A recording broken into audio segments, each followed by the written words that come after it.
परमात्मा का कुत्ता मोहन राकेश की प्रसिद्ध कहानियों में से एक है।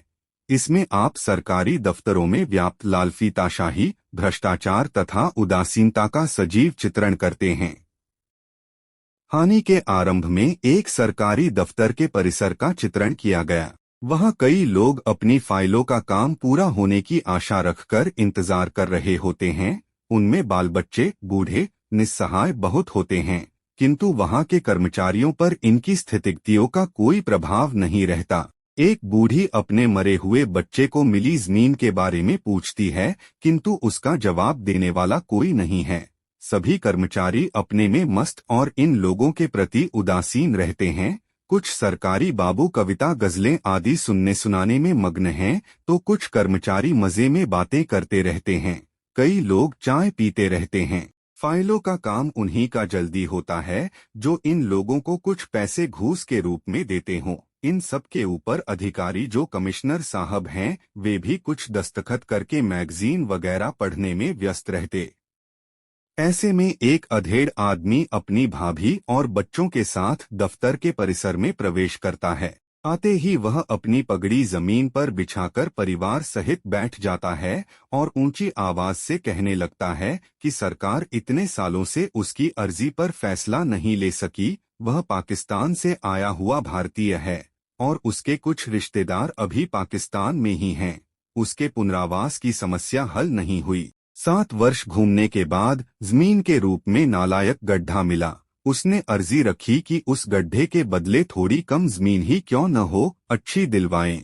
उसके अर्जी रखे 2 साल बीत गए, किंतु सरकार का फैसला अब तक नहीं हुआ। वह सरकार की कार्रवाई से ऊब जाता है और आज सीधे कार्यालय में घुस पड़ता है कि काम करके ही वापस जाऊंगा। वह कहता है कि कर्मचारियों ने उसका नाम भी बदल डाला। अब वह 1226/7 है, क्योंकि वही उसकी फाइल का नंबर है। धीरे धीरे सबका ध्यान उस पर जाने लगता है और चरपासी उसे बाहर निकालने की कोशिश करता है। इतने में वह अचानक सरकारी कर्मचारियों को कुत्ता साला कहते हुए गाली देने लगता है।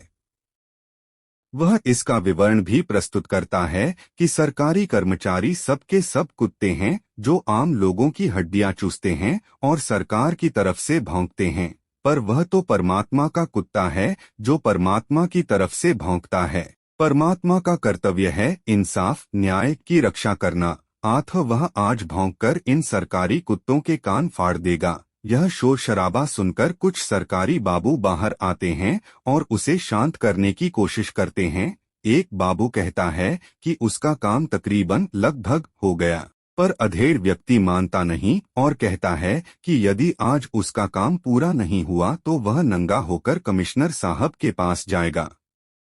धमकी के तौर पर वह अपनी कमीज भी उतार देता है, जिससे वहां के सब कर्मचारी डर जाते हैं। कमिश्नर साहब बाहर आते हैं और उसे लेकर कार्यालय के अपने कमरे में जाते हैं। आधे घंटे में अधेड़ व्यक्ति का काम हो जाता है।